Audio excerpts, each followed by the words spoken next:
여러분 안녕하세요. 반갑습니다. 주일 예배에 오신 우리 모든 성도님들을 그리스도의 사랑 안에서 환영하고 축복합니다. 오늘도 예배드리는 우리 모두 위에 하나님께서 주시는 크고 놀라운 평화가, 위로와 안식이, 기쁨과 능력이 함께 하시기를 간절히 기도하고 바랍니다. 이제 우리 함께 마음을 다해서 우리 하나님의 은혜를 바라보며 우리 기도하도록 하겠습니다. 우리 예배를 위하여 기도해 주시고, 또 우리 교회를 위하여, 형제 자매들을 위하여도 기도해 주시고요, 또 선교사님들을 위하여서도 기도해 주시기를 바랍니다. 특별히 아프신 성도님들 기억하시면서 주님 치유하시고 은혜 내려주시며 고쳐주시옵소서.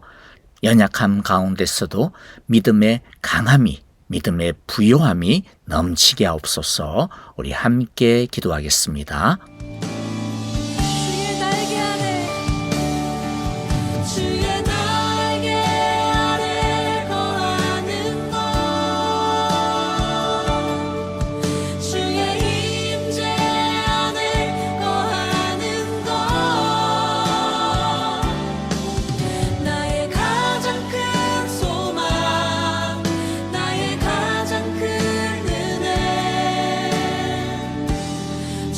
함께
영광의 주님 만왕의 왕 예수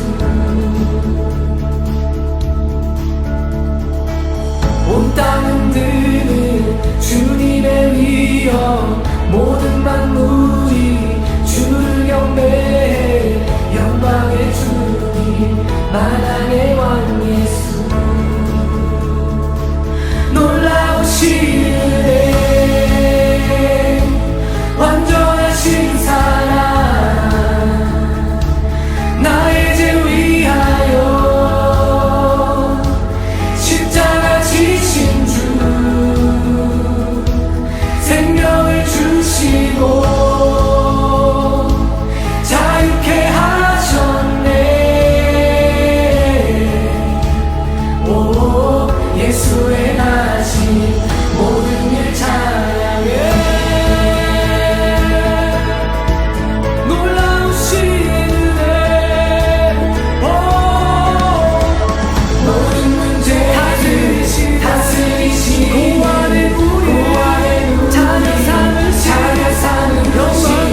영광의 주 만왕의 왕 예수 공의와 진리 다스리시며 태양보다 밝게는 나 영광의 주 만왕의 왕 예수 놀라우시네 완전하신 사랑 나의 죄 위하여 십자가 지신 주 생명을 주시고 자유케 하셨네 예수의 가신 모든 일 찬양해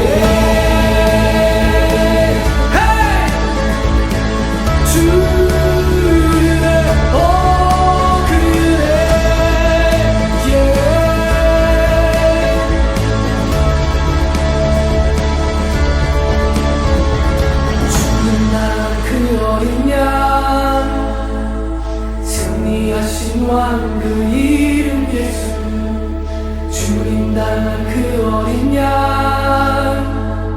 승리하신 왕 그 이름 예수 죽임당한 그 어린 양 승리하신 왕 그 이름 예수 죽임당한 그 어린 양 승리하신 왕 그 이름 예수 죽임당한 그 어린 양 승리하신 왕 그 이름 예수 죽임당한 그 어린 양 승리하신 왕 그 이름 예수 죽임당한 그 어린 양 승리하신 왕 그 이름 예수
나는 부활이요 생명이니 나를 믿는 자는 죽어도 살겠고 무릇 살아서 나를 믿는 자는 영원히 죽지 아니하리라. 할렐루야. 우리 안에 살아계셔서 길이요 진리요 생명이 되시는 하나님 아버지, 독생자 예수 그리스도를 이 땅에 보내시어 우리를 위하여 십자가에 달려 보혈의 피를 흘리게 하시고 우리의 죄를 사하시고 사망의 권세를 이기시고 부활하심으로 생명의 길로 인도하여 부활의 첫 열매가 되게 하시며 저희에게 영원한 생명을 주신 하나님의 전능하심과 궁휼하심에 감사함으로 경배와 찬양을 올려드리니 영광 받아 주시옵소서. 부활하신 주님, 부활의 아침을 맞이하는 저희가 부족하여 죄와 어둠의 권세를 이기지 못하고 좌절했던 저희들의 나약함을 고백합니다. 그러나 믿음이 연약한 백성에게 부활하신 주님께서 부활의 생명과 부활의 능력을 충만하게 주셔서 어둠의 영이 유혹하는 시험에 넘어지지 않게 하여 주시옵소서. 기쁘고 부활의 소망이 넘치는 이날에 저희들의 죄악된 모습을 보혈의 십자가로 씻음받고 정결함과 거룩함으로 나아가기를 원합니다. 예배를 통하여 세상의 빛이 되어 어둠을 밝게 비추며 이 땅의 소금이 되어 주신 예수님이 보여주신 십자가의 사랑과 부활의 능력을 세상에 전하는 하나님의 자녀가 되게 하여 주시옵소서. 주님, 소망 중에 인내하며 뒤를 돌아보지 아니하고 오직 주님께서 승리하시는 길을 걷게 하여 주시옵소서. 주님, 저희 사랑의 교회에 오순절 마가의 다락방에 부어주셨던 성령의 불길을 부어주시어 날마다 꿈꾸는 교회로, 성령이 충만한 교회로, 하나님의 뜻을 이루어드리는 교회로 거듭나게 하여 주시옵소서. 기도함으로 성령의 기사와 이적을 주님의 이름으로 나타내는 교회가 되게 하여 주시옵소서. 상하고 지치고 연약한 심령들도 소망을 얻고 새 삶을 얻는 은혜의 교회가 되게 하여 주시옵소서. 육신의 연약함으로 인해 고통과 근심 속에 주님만을 바라보는 한우들을 위하여 기도합니다. 배병용 장로님, 이경 집사님, 그리고 그 외의 많은 성도들에게 이 시간 부활하신 주님의 능력에 힘입어 온전히 새롭게 지음받는 놀라운 치유의 역사를 주시옵소서.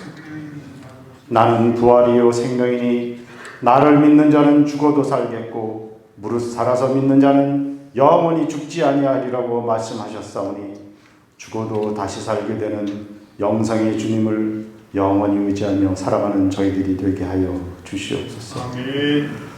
십자가 사랑의 빚진 자 되어 영원 구원의 사명을 가지고 오직 부활의 능력에 의지하며 주님을 전파하고 주님의 사랑을 전하는 선교사님들을 기억하시고 그들의 가정과 자녀들 그리고 사역지에 주님의 은총이 한없이 내려주시기를 간구합니다. 필요할 때마다 채워주시고 주님께서 항상 하시어 성령의 큰 위로와 인내와 소망으로 주님의 사역을 온전히 감당케 하여 주시옵소서. 저희에게 허락하신 모든 것이 저희의 것이 아닌 것을 알게 하시니 감사합니다. 과부의 두 랩돈도 귀히 여기시는 하나님, 감사하는 마음으로 바친 손길 위에 축복을 더하여 주시고 주님의 사역을 위해 쓰이는 곳곳마다 성령님이 함께하여 주시옵소서. 성전 곳곳에서 드리는 우리 자녀들에게 성령님께서 함께하시어 부활의 참된 의미를 깨닫게 하시고 주님의 일꾼으로 자라가는데 부족함이 없도록 하여 주시옵소서. 예배를 돕는 손길들을 기억하시고 하늘의 축복이 넘쳐나게 하여 주시옵소서. 부활의 주님이 전파되는 곳에 저들의 이름이 기억되게 하여 주시옵소서. 부활의 기쁨을 찬양으로 영광드리는 찬양팀을 기억하여 주시옵소서. 부활절 찬양을 통하여 새 생명과 용기를 주시어 거룩한 예배가 되게 하심을 감사드립니다. 부활하심으로 말미암아 우리에게 산 소망이 있게 하신 예수 그리스도 이름 받들어 간절히 기도드립니다. 네, 여러분들 반갑습니다. 자, 우리 함께 하나님 말씀부터 먼저 보도록 합시다. 오늘 말씀은요, 마가복음 16장 1절부터 20절까지의 말씀인데, 우리 좀 기니까 1절부터 8절까지만 우리 같이 읽고 설교를 하면서 여러분들에게 우리가 함께 나머지 부분들을 나누도록 하겠습니다. 자, 1절부터 우리 같이 한 절씩 읽도록 하겠습니다. 안식일이 지났을 때에 막달라 마리아와 야고보의 어머니 마리아와 살로메는 가서 예수께 발라드리려고 향료를 샀다. 그래서 이래의 첫날 새벽 해가 막 돋은 때에 무덤으로 갔다. 그들은 누가 우리를 위하여 그 돌을 무덤 어디에서 굴려내 주겠는가 하고 서로 말하였다. 그런데 눈을 들어서 보니 그 돌덩어리는 이미 굴러져 있었다. 그 돌은 엄청나게 컸다. 그 여자들은 무덤 안으로 들어가서 웬 젊은 남자가 흰옷을 입고 오른쪽에 앉아있는 것을 보고 몹시 놀랐다. 그가 여자들에게 말하였다. 놀라지 마시오. 그대들은 십자가에 못 박히신 나사렛 사람 예수를 찾고 있지만 그는 살아나셨소. 그는 여기에 계시지 않소. 보시오. 그를 안장했던 곳이요. 그러니 그대들은 가서 그의 제자들과 베드로에게 말하기를 그는 그들보다 먼저 갈릴리로 가실 것이니 그가 그들에게 말씀하신 대로 그들은 거기에서 그를 볼 것이라고 하시오. 그들은 뛰쳐나와서 무덤에서 도망하였다. 그들은 벌벌 떨며 넋을 잃었던 것이다. 그들은 무서워서 아무에게도 아무 말도 못하였다. 아멘. 자, 여러분들 세상에는 많은 종교들이 있습니다. 그 많은 종교들과 기독교의 신앙이 다른 점이 무엇이 있을까요? 물론 여러 가지를 가지고 말할 수 있겠지만은 기독교 신앙과 다른 종교와의 다른 점은요, 기독교는 예수님이라고 하는 이 한 인물에게 철저하게 뿌리를 내리고 있다라고 하는 것이죠. 그것도 예수님의 말씀에 뿌리를 내리고 있는 것이 아니라 예수님의 십자가와 죽음이라고 하는, 그리고 부활이라고 하는 여기에 뿌리를 내리고 있습니다. 다른 종교들을 보면 종교의 창시자들의 삶과는 거리가 멉니다. 예를 들어 불교를 봐도요, 석가모니는 자기 아들과 또 자기의 수제자들 또 자기의 제자들에게 이런 말을 했습니다. 너희는 나의 법을 받아 열반에 들지 말라. 나를 믿지 말고 그대 자신을 의지처로 삼아라. 무슨 말이냐면 부처의 이 석가모니의 법으로 마음 공부는 하겠지만은 그러나 그게 궁극이 아니다라는 것입니다.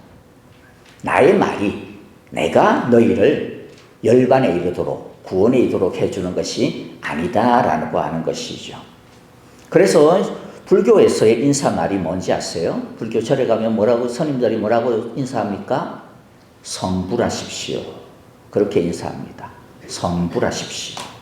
그럼 무슨 뜻일까요? 성불하다. 모든 중생들, 모든 사람들에게는 그 마음 가운데 그 안에 다 부처의 본성이 있다. 부처의 불성이 있기 때문에 사람들이나 중생이나 부처나 다를 바가 없다. 다 같다라는 겁니다. 그러니까 부처를 예배하지 말고 당신도 마음먹기에 따라서 언제든지 부처가 될 수 있으므로 당신의 마음을 부처와 함께 부처답게 하라는 거예요. 그러니까 석가모니의 가르침은 그냥 길 안내서 해탈에 이르는 열반에 이르는 길 안내서 정도이지 가장 중요한 것은 바로 비구니의 자신의 깨달음이라는 거죠. 해탈이라는 거죠. 또 예를 들어서 행동을 중시하는 종교의 대표가 되어지는 이슬람을 보면 알라라고 하는 신이 있지만은 그러나 알라의 인격이나 행동은 중요한 게 아닙니다. 중요한 것은 무슬림의 행동입니다. 불교에서는 이 중생들의 마음가짐, 깨달음이 중요했다면 무슬림에 있어서의 중요한 것은 무슬림의 행동입니다. 코란의 구원과는 숙명론과 그 다음에는 무슬림들의 순교, 성지순례, 선행, 이것으로 구성이 됩니다. 그러니까 그들에게 있어서 중요한 것은 알라가 자기들을 위해서 해준 게 뭐냐, 그게 중요한 거 없습니다. 해준 것도 별로 없고요. 중요한 것은 무엇이냐면 그 알라를 믿는 사람들이 열심히 선행을 쌓고 심지어는 순교에 이르기까지 열심을 다하는 것이죠. 그러나 기독교에 있어서의 중요한 것은 예수님이 하신 일입니다. 십자가와 부활입니다. 이것이 없으면 우리의 믿음이 존재할 수가 없습니다. 어떤 사람은 우리가 예수님의 말씀을 따라서 사랑하고 착하게 살면 그거 다 되는 거 아닌가? 그렇게 이야기하는데 여러분, 성경의 대답은 절대 아니다. 아무리 사랑하고 착하게 살아도 그것으로는 구원에 이를 수가 없습니다. 기독교의 신앙의 기초는 예수님이 진짜로 우리를 위해서 죽으셨고 예수님이 진짜로 사흘 만에 다시 살아났다라는 겁니다. 그래서 예수님의 십자가와 부활이 없으면 기독교의 신앙은 다 가짜가 됩니다. 믿을 게 없습니다. 마음의 수양 면에 있어서는 불교보다 못할 것이고요. 행동의 면에 있어서는 이슬람보다도 못할 것입니다. 그러므로 우리는 예수님의 십자가의 죽음과 부활을 분명히 알고 믿어야 됩니다. 이 십자가와 부활의 중심성에 대해 우리가 성경을 통해 좀 확인을 해보기를 원해요. 진짜 이게 그렇게 중요한가? 진짜 그렇나? 박 목사가 혼자서 그냥 하는 소리가 아닌가? 진짜 성경을 통해서 확인을 해야죠. 사도 베드로가 사도행전 2장에서 신약교회의 태동을 일으키는 첫 번째 설교를 했습니다. 그가 첫 번째 설교를 한 내용이 뭡니까? 사도행전 2장 전체가 그럴 텐데요. 그 중에서 핵심적인 것만 딱 떼어서 조금 보면 2장 23절에서 24절에 이렇게 이야기합니다. 이 예수께서 버리심을 받으신 것은 하나님이 정하신 계획을 따라 미리 알고 계획하신 대로 된 일이지만은 여러분은 그를 무법자들의 손을 빌어서 십자가에 못 박아 죽였습니다. 그러나 하나님께서는 그를 죽음의 고통에서 풀어서 살리셨습니다. 그가 죽음의 세력에 사로잡혀 있는 것은 있을 수 없는 일이기 때문입니다. 예수님이 십자가에 못 박혀 죽었다. 니네들이 죽였지 않냐? 니네들이 보지 않았냐는 거죠. 그리고 그 예수는 다시 살아났다. 니네도 알지 않냐? 우리가 이 일의 증인이라는 거죠. 그래서 36절에 보면 그러므로 이스라엘 온 집안은 확실히 알아두십시오.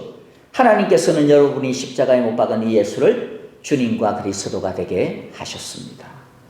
우리가 예수님을 주님과 그리스도로 믿는 이유가 뭡니까? 십자가에 못 박은 이 예수가 다시 살아난 것, 이것이라는 것이죠. 사도 바울도 어떻게 우리가 구원을 얻는다라고 이야기를 하느냐 하면 로마서 10장 9절에 당신이 만일 예수는 주님이라고 입으로 고백하고 하나님께서 그를 죽은 사람들 가운데서 살리신 것을 마음으로 믿으면 구원을 얻을 것입니다.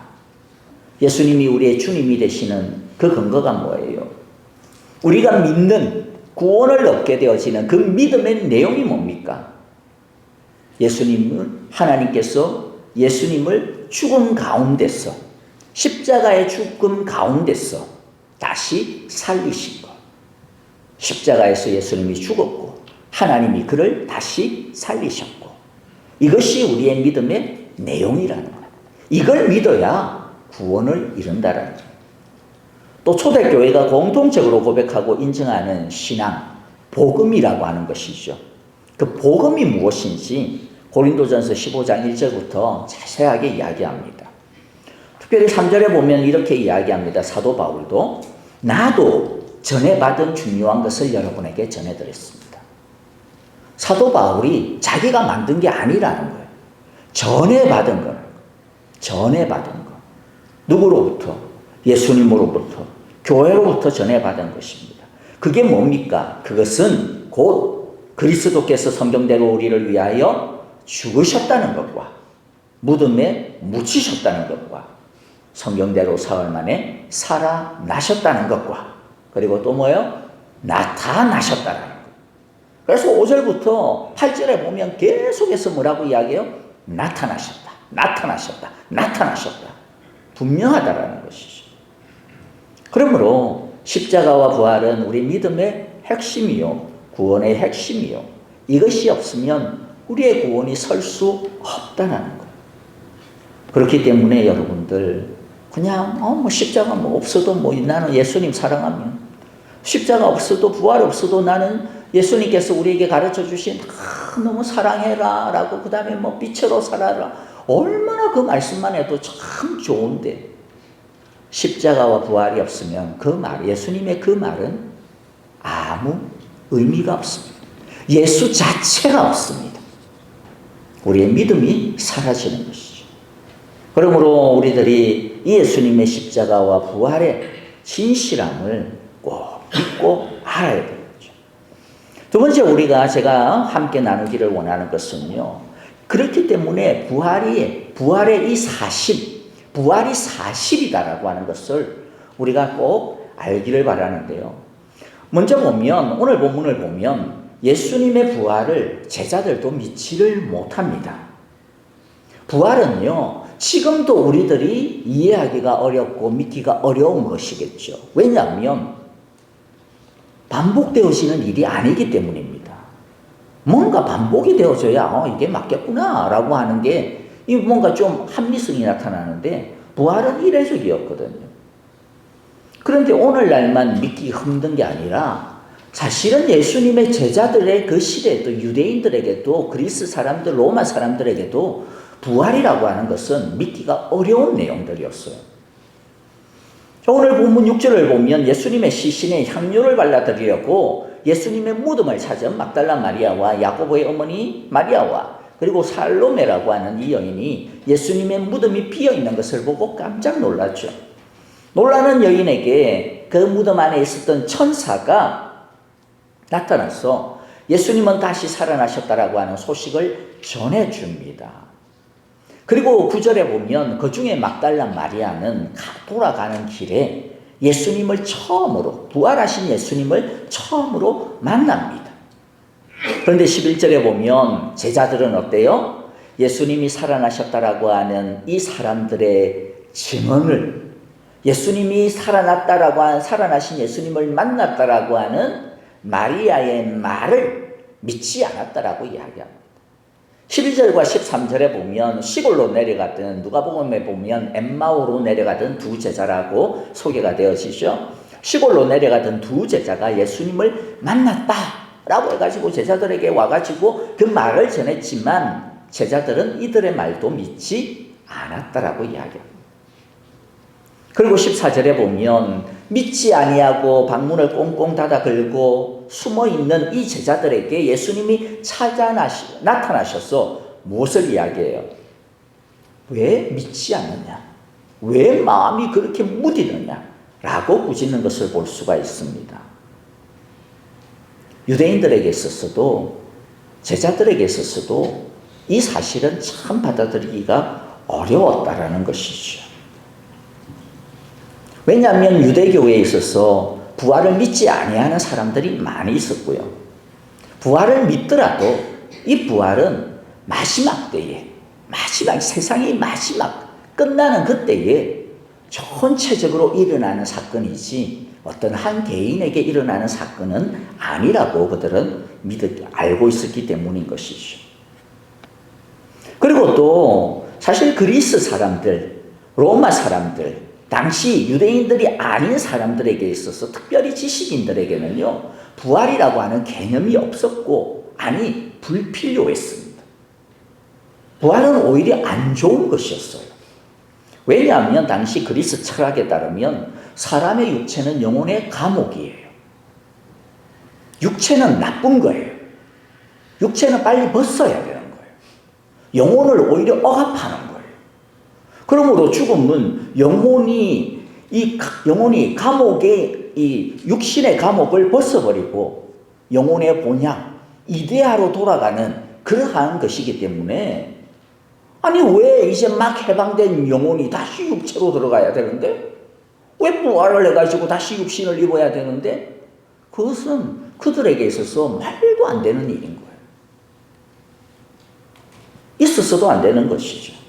그러니까 지금만큼이나 당시에는 유대인들도 다른 어떤 사람들도 부활이 그렇게 중요한 것도 아니고 믿기도 힘들고 받아들이기도 어려운 것이라는 거죠. 그 말은 무슨 말일까요?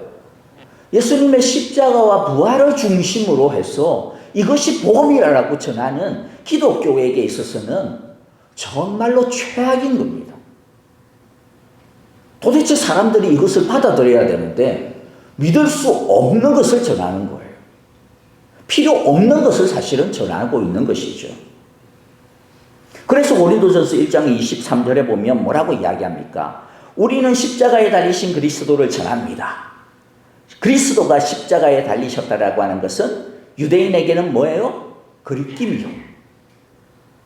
이방 사람들에게는, 유대인이 아닌 그리스 사람, 이 로마 사람들에게는 뭐다? 어리석은 거다. 그러니까 여러분들, 예수님의 십자가와 부활은 내가 종교를 만들었어요. 그러면 내가 이 만든 종교를 사람들이 믿도록 해야 될 거 아니에요. 받아들여야 될 거 아니에요. 그런데 십자가와 부활은 당시 사람들에게 있어서 절대로 믿을 수 없는, 받아들일 수 없는 내용이었다라는 거예요. 그런데 문제는 뭡니까? 교회는 이 미련하고 거리낌이 있는 십자가 부활에 초점을, 뿌리를 내린다는 거예요. 이게 복음의 핵심이라고 이야기를 했다라는 거예요. 그러면 궁금한 것이, 그러면 도대체 거리끼고 어리석게 여겨지는 이 십자가와 부활을 사람들은 어떻게 믿게 되었을까? 도대체 그것을 어떻게 사실로 받아들였을까? 그러니까 교회가 지금까지 존재하는 거 아닙니까?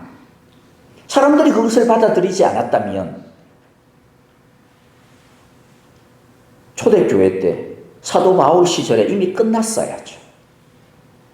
그런데 그것을 받아들이고 그것을 믿고 심지어는 그것 때문에 순교를 당하고 그것 때문에 핍박을 당함에도 불구하고 그 예수님의 십자가와 부활을 믿고 교회가 지금까지 존재하는 거죠. 왜 이 십자가의 죽음과 부활을 예수님의 제자들뿐만 아니라 아예 상관이 없었던 사람들까지도 예수님의 십자가와 부활을 믿게 되었는가? 간단합니다. 왜냐하면 예수님의 십자가의 죽음과 부활에 대한 확고한 증거가 그리고 또 증인들이 넘쳐났기 때문이에요. 아까 사도행전 2장에서의 베드로의 설교를 한번 기억해 보세요. 이 설교 누구에게 한 겁니까? 자기들끼리 한 게 아닙니다. 누구에게 한 거예요? 예수님을 죽인 유대인들에게 한 겁니다. 언제 했습니까? 오순절 때 한 거예요. 오순절이 언제예요? 예수님이 죽고 부활한 지 50일째 됩니다. 먼 훗날이 아닙니다. 100년, 200년이 지나가지고 이 사건에 대해서 예수님의 십자가 부활에 대해서 아무도 모르고 있는, 그래서 뭐 무슨 말을 지어내도 누구도 뭐 네가 봤어? 니도 못 봤고 나도 못 봤고, 그러니까 뭐 쉽게 말해서 목소리 큰 놈이 이기는 거예요. 그런데 50일은 뭐예요? 누구나 보았던 거예요. 누구나 알고 있는 내용입니다. 거짓으로 바꿀 수도 없고 거짓으로 속일 수도 없는 거예요. 명백한 거죠. 내용이 뭡니까? 니네들이 예수 죽였지. 그리고 예수님이 사흘 만에 살아나가지고 막 돌아다니고 있었지. 그거 알지? 라고 하는 거죠. 만일 이게 거짓이었다면 어떻게 되겠어요? 유대인들이 예루살렘 성전에서 그것도 지금 전하고 있는데, 그 베드로 죽이는 게 뭐 대수겠어요? 예수도 죽였는데. 그런데 이들이 어떻게 반응합니까? 형제들이요. 그러면 우리가 어떻게 알고? 그러면 우리가 어떻게 알고? 이 설교를 듣고 단 한 번에 그 자리에 모여 있었던 3,000명이나 되는 사람들이 회개합니다. 나중에는 5,000명이나 되는 사람들이 회개합니다.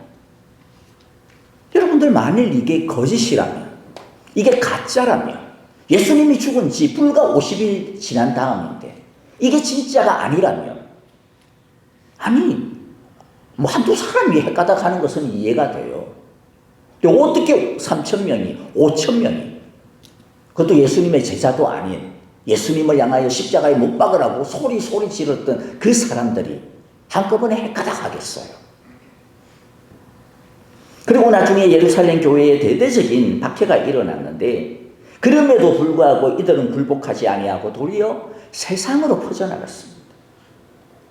만일 예수님의 십자가의 죽음과 부활이 가짜라면 이게 어떻게 가능하겠습니까? 거짓에 어떻게 자신들의 생명을 걸겠어요? 유대인들도 제사장들도 이 예수님의 십자가의 죽음과 부활에 대해서 거짓말이라고 반박을 하지 못합니다. 그냥 말하지 마, 떠들지 마 라고 핍박할 뿐이죠. 또 그 복음서에는 부활하신 예수님이 출현한 사건이 7번이나 나옵니다. 그리고 우리가 봤던 고린도전서 15장에 따르면 예수님은 5번 이상이나 나타나셨고 심지어는 한꺼번에 500명이나 되는 많은 사람들이 보는 가운데서 부활하신 예수님이 나타나셨어요. 그래서 사도 바울이 아까 15장에서 계속해서 강조하는 게 뭐예요? 나타나셨다. 봤다 라고 하는 것을 강조하는 거죠. 다시 말씀드리지만 사도 바울의 이 시대에 성경의 시대에 적어도 십자가의 죽음과 부활의 사실성에 대해 비난받은 적은 없어요. 단지 그것을 말하지 못하도록 그들의 교회의 입을 막았었죠. 십자가의 죽음과 부활의 역사성, 사실성에 대해 그러므로 우리가 의심할 필요가 없습니다. 성경이 그 증거이고 지금까지 존재하는 교회가 증거 자체입니다. 거짓이었다면 처음부터 태동할 수 없는 것이 교회였다는 거죠. 다시 말씀드리지만 우리가 믿는 복음의 핵심은 예수님의 십자가 죽음과 부활의 사건에 기초합니다. 우리는 이것을 믿습니다. 예수님의 사랑, 그것이 우리의 믿음의 핵심이 아닙니다. 예수님의 말씀, 그것도 우리의 핵심이 아닙니다. 우리의 핵심은 예수님께서 우리의 죄를 위하여 죽으셨고 하나님께서 그를 사흘 만에 죽은 자 가운데서 살리셨다라는 것이죠. 만일 그것이 가짜라면 그것을 위해 이 자리에 있을 필요도 없고 손해를 볼 필요도 없고 죽을 이유도 없습니다. 이제 마지막으로요, 우리의 부활에 이 믿음을 가지게 되었을 때 그럼 도대체 어떤 일이 일어났기에 부활의 믿음이 무엇을 우리에게 주었길래 교회는 그 극심한 고통과 핍박에도 불구하고 끊임없이 복음이 확장되었는지 우리가 보려고 합니다. 첫 번째는요, 부활은 예수님께서 십자가에서 죄의 모든 저주와 형벌을 남김없이 다 갚으시고 사망과 죄를 이기셨다라고 하는 증거가 됩니다.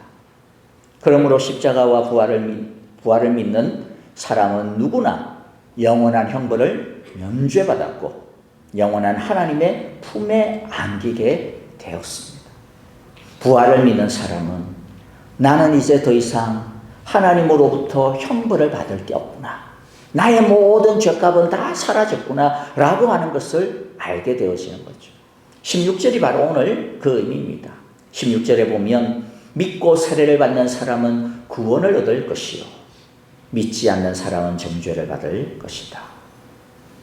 부활의 예수님의 십자가와 부활을 믿는 사람, 그 사람들에게는 끊을 수 없는 구원의 확신, 구원의 이 단단함이 그들 가운데 자리 잡게 되어집니다. 내가 깨달았어도 아니고 내가 선행 일을 했어도 아니고 여러분, 우리가 깨달는다면 그 깨달음이 뭐 얼마나 대단하겠어요. 우리가 착한 일을 한다 치면 착한 일만 하지 않잖아요. 우리 안에 아직도 남아있는 그 거짓과 미움과 불의와 부조리함이 우리에게 얼마나 많습니까? 그런데 예수님께서 이 모든 것들을 우리 대신 갚아주셨다는 거죠. 두 번째는 예수님이 부활하셨으므로 우리도 부활할 것입니다. 예수님은 부활의 첫 열매가 되신다고 말씀하시죠. 그러므로 우리는 아까 우리 장로님 기도한 것처럼 비록 우리들이 여러모로 어떤 때는 질병 가운데 고통하고 어떤 때는 우리의 연약함 때문에 죽음의 두려움과 공포들이 우리에게 밀려올 때도 있습니다. 하지만 부활을 아는 사람, 부활을 믿는 사람은 두려워하지 않습니다. 고린도전서 15장 20절에 그러나 이제 그리스도께서는 죽은 사람들 가운데서 살아나셔서 잠든 사람의 첫 열매가 되셨습니다. 첫 열매라고 하는 것은 무엇이냐면 앞으로 나타나게 되어질 열매를 보증하는 거예요. 열매가 처음 열렸어요. 그러면 우리는 그 나무를 보면서 무엇을 믿어요? 이 나무는 앞으로도 더 많은 열매를 맺겠구나 라고 하는 것을 알게 되는 거죠. 기대하게 되는 거죠. 예수님이 부활하심을 통하여서 우리가 예수님 안에 있기 때문에, 예수님과 함께 있기 때문에 우리도 예수님과 더불어서 부활하게 되겠구나, 이것이죠. 그래서 22절에 보면 아담 안에서 모든 사람이 죽은 것과 같이 그리스도 안에서 모든 사람이 살아나게 될 것입니다. 세 번째는 그러므로 우리가 예수님의 부활을 믿으면 이 세상조차도, 그리고 죽음조차도 우리는 두려워하지 않게 됩니다. 17절과 18절에 보면 믿는 사람에게는 이런 표징들이 따를 터인데 곧 그들은 내 이름으로 귀신을 쫓아내며 새 방언으로 말하며 손으로 뱀을 집어들며 독약을 마실지라도 절대로 해를 입지 않으며 아픈 사람들에게도 손을 얹으면 나을 것이다. 또 이걸 또 보고 어이구야, 뱀을 집어도 되네. 또 뱀 잡으러 막 다니지 마세요. 무슨 말입니까? 실제로 뱀을, 사도 바울 같은 경우에는 독사에게 물려도 죽지 않아가지고 사람들이 보면서 이 사람은 제우스의 현신이구나. 바나바는 이 말을 갖다 워낙 잘했기 때문에 이 제우스의 이 전령의 현신이구나. 막 그렇게 하면서 막 떠받들었죠. 하지만 우리들이 예를 들어 뱀을 집어서 심지어는 죽는다 할지라도, 독약을 마셔서 우리가 죽는다 할지라도 그것이 우리에게 해가 되어지지 않는다. 이 땅에서의 육신적인 고통이나 이 땅에서의 육신적인 죽음이 우리를 엄습한다 할지라도, 우리가 거기에 짓눌린다 할지라도 이 세상이 전부가 아니라는 거예요. 그 고통과 그 죽음이 끝이 아니라고 하는 것을 우리에게 말씀하고 있는 것입니다. 그래서 우리에게 어떤 아픔들과 뱀과 같은 고난들과 독약과 같은 고난들, 순환들이 있다 할지라도 두려워하지 않는 거예요. 무서워하지 않는 것입니다. 왜입니까? 부활의 능력을 믿기 때문입니다. 부활의 능력을 믿기 때문에. 이 세상이 전부가 아니지. 내 삶이 전부가 아니지. 이 고통이 전부가 아니지. 지금 내가 보고 있는, 경험하고 있는 이것이 전부가 아니지. 이 너머에 부활의 새 생명이 있어. 부활의 영원한 생명이 있어. 라고 하는 것을 우리들이 믿는 것이죠. 네 번째는 예수님이 부활하셔서 지금도 살아계시기 때문에 부활에서 끝이 아니라는 거죠. 예수님이 부활하고 난 다음에 뭐예요? 살아계시기 때문에 지금도 우리 가운데서 우리를 도우시고 역사하심을 믿게 됩니다.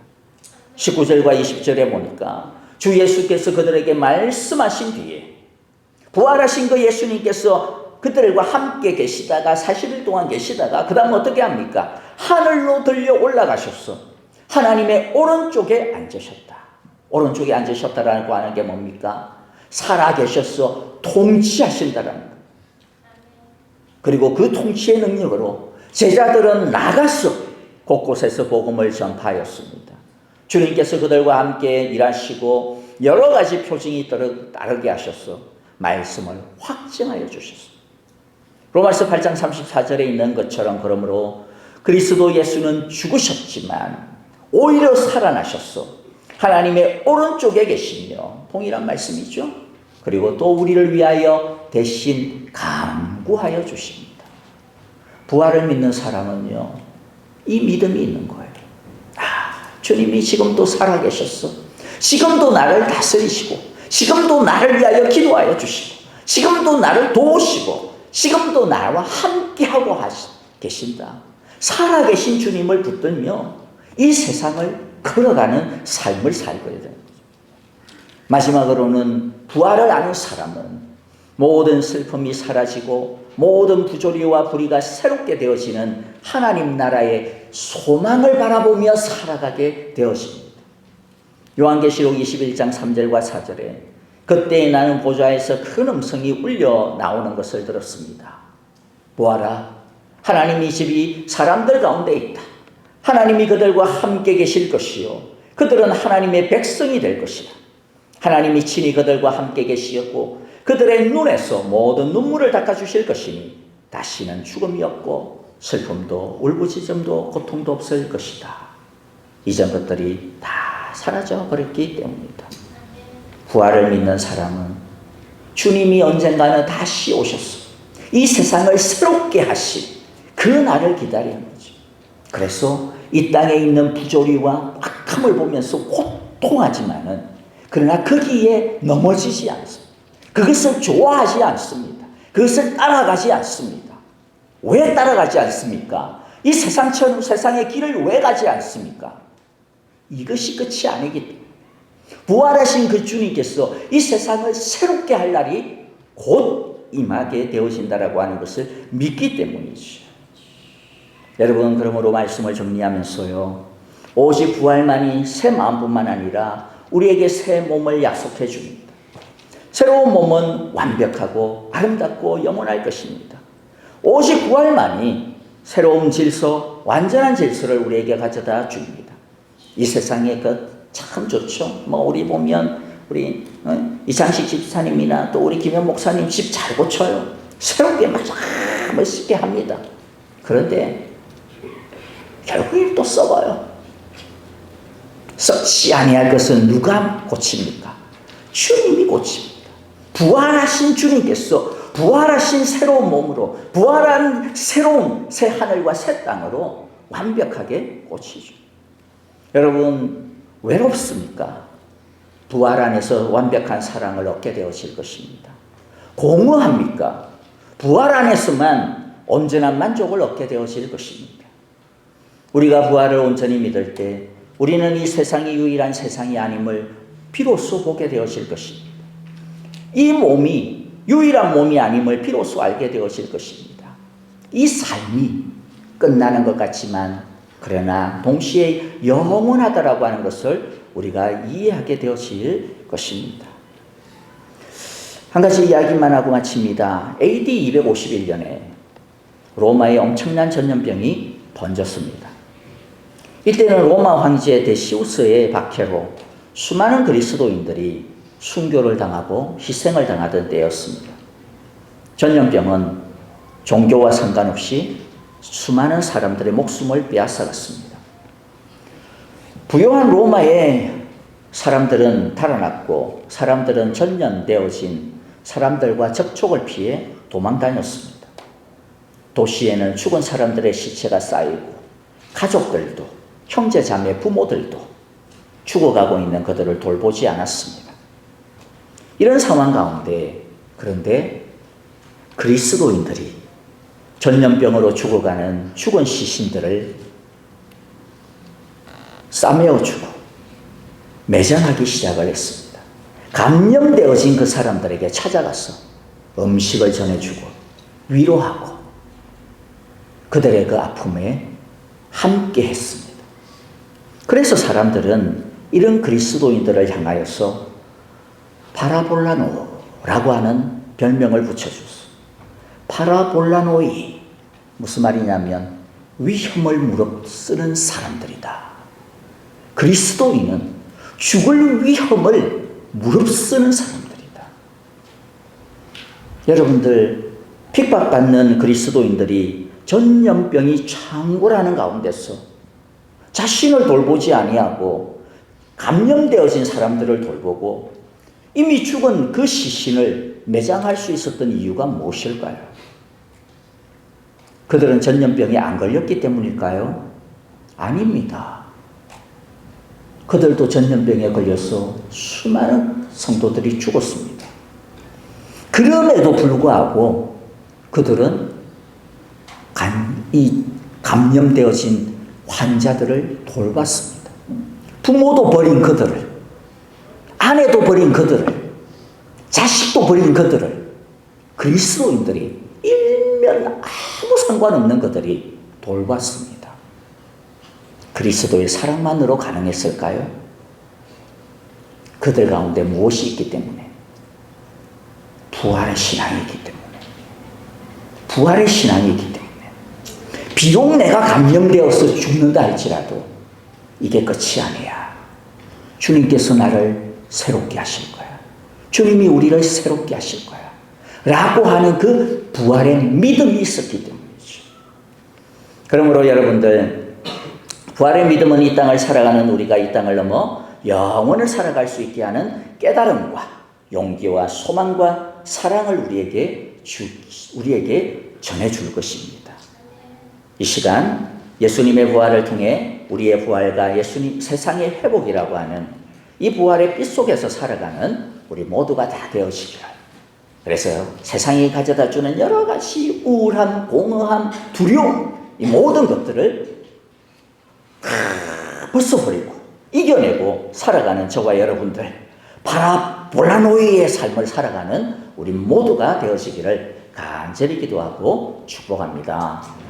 우리 같이 기도하겠습니다. 이제는 우리 주 예수 그리스도의 크신 은혜와 하나님 아버지의 귀하신 사랑하심과 성령님의 인도하시며 우리와 늘 함께 하심이 이제는 죽음을 넘어 부활의 신앙을 가지고 우리 예수님의 이 부활의 믿음을 가지고 이 세상 가운데서 여러 가지 찾아오는 어려움들과 외로움들과 공허함들 모든 것들을 참으로 주님과 함께 이겨나가며 주님이 주시는 새 기쁨으로 우리에게 주신 모든 삶의 여러 가지 주님께서 맡겨주신 사명과 소명들을 기꺼이 잘 감당하며 살아가기로 오늘도 기도하고 주님의 부활 앞에 엎드리는 우리 모든 사랑의 교회 성도들 위해, 특별히 우리 사랑하는 자녀들 위해 이제로부터 영원토록 함께 계시기를 축원하옵나이다.